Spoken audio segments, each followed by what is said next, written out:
واش خبركم بلي عاوتاني تنصب على الالاف ديال المغاربه بنفس الطريقه بنفس السيستم، ولكن شركه مختلفه هذه المره؟ الوهم اولا الحلم ديال الربح السريع خلى الالاف ديال الناس انهم يطمعوا ويزيدوا يطمعوا بانهم يدخلوا بدي باك اللي كبر، انهم يدخلوا ناس كثر باش يربحوا على انهم جابوهم بنظام اللي كيتسمى الافيلييت ماركتينغ. غادي نشرح لك بالزربه الكونسيبت ديال الهرم ديال بونزي وشنو هي التهم باش يقدروا يتابعوا بزاف ديال الناس اللي واخا خسروا بزاف ديال الفلوس يقدروا انهم يمشيو للحبس. الماكسيموم ديال البارطاج لهذا الفيديو وصيفطوا لاي واحد اللي عارفهم متكي على شي حصيصه وخايف انهم ينصبوا عليه فيها.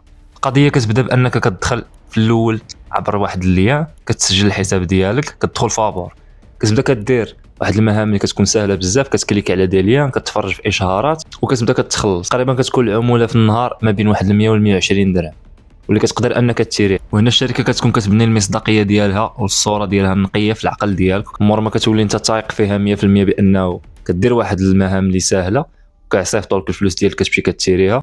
فانت غادي تطمع في انك تاخذ ارباح اللي كثر. باش تاخذ ارباح اللي كثر عندك جوج ديال الطرق، كيخصك تشري واحد الباك. بطبيعه الحال الشركه دايره بزاف ديال الانواع ديال لي باك باش تستبلي كاع الانواع ديال الناس وكاع الطبقات الاجتماعيه، يعني اللي عنده 100 درهم يديوها له، اللي عنده 1000 درهم يديوها له، اللي عنده مليون، اللي عنده 10. كتشري ديك الباك بهدف انك غادي تولي كتدخل دي ريكومبونس اللي كبر من داكشي اللي كنت كتدخل في الاول. هذه الطريقه الاولى. الطريقه الثانيه كيخصك باش انت تربح، كيخصك تجيب ناس واحد اخرين. هذا هو النظام ديال الافيلييت ماركتينغ. كتجيب ناس واحد اخرين كتربح عليهم عموله او لا كوميسيون، وبالفلوس ديال دوك الناس الجداد اللي كيدخلوا كيشريو لي باك كيخلصوا الناس القدام باش كتبقى ديما السلسله خدامه وغير بفلوس الناس كيخلصوا الناس الجداد. حتى لهنا كتكون الامور غادا مزيان والشركه كتجمع في واحد الشيف دافير اللي كيكون كبير بزاف. وكيبدا الانسحاب التكتيكي شنو هو؟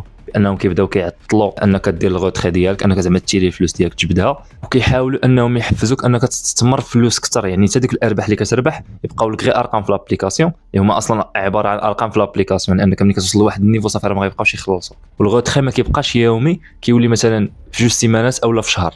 نفس السيستم الا انك كيخصك تجيب ناس واحد اخرين باش تربح، غير هو كتبدل الطريقه وكتبدل على حسب الابداع ديال كل شركه نصابه في مره جديده. شفنا في السوشيال ميديا بان بداو كيخرجوا بزاف ديال الناس اللي كيقدم شكايه، اللي تكريزا، اللي مشى له رزقو، اللي تسلف، اللي تعايب مع العائله ديالو وصحابه لانه هو اللي جابهم مشات لهم فلوسهم. وهاد الشركه باش كانت كتزيد من المصداقيه ديالها كانت كدير دي بيرو في كل مدينه، وهذا الشيء هو اللي غادي يجر بزاف ديال الناس اللي كانوا في هاد لي بيرو كانوا حتى هما غير مقيدين وما عارفينش اصلا علاش دايرين ديك لي بيرو تمايا. فمن الناحيه القانونيه هاد الناس كاملين غادي يتابعوا بالنصب والاحتيال. انه غالبا ومن القصص اللي فايتين سمعنا بانه كاع اللي كيكونوا دايرين هاد الشركات كيهربوا بحالهم على برا وما كيتشدوش، وحتى اذا تشدوا ما غاديش يعطيو الفلوس وكيمشيو كيدوزوها حبس وسالين.